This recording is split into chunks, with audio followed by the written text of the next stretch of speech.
So my name is Nirav Merchant. I'm at the University of Arizona in Tucson.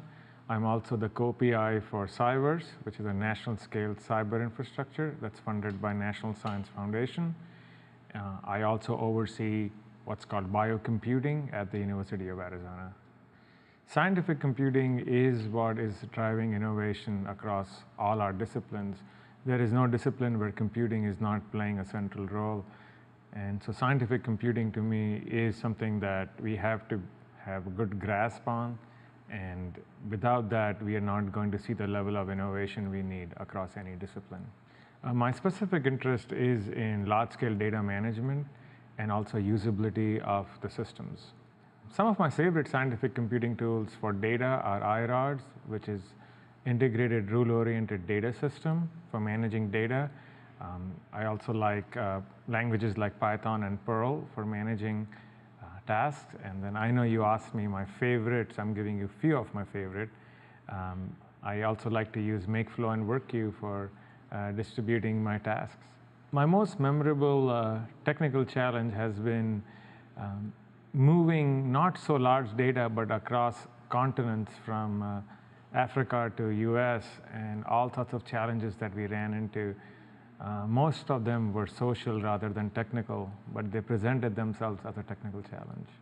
My future challenges are focused more around training the scientists, specifically the domain scientists, on the wide and broad ecosystem of new tools for processing large amounts of data, using cutting-edge methods that are tuned for the new architectures that we are seeing, the computational architectures.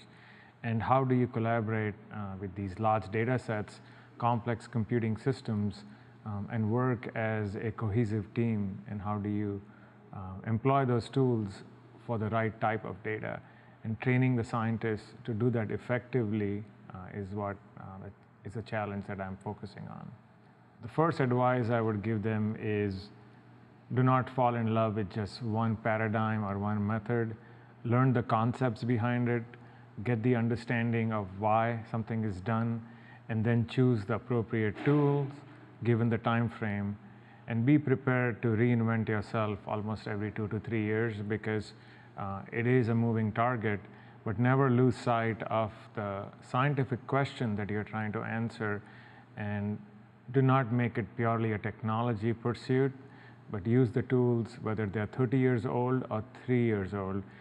They have value, and use them appropriately rather than listen to marketing hype and chase something just because you read a single blog or a few people told you it's awesome.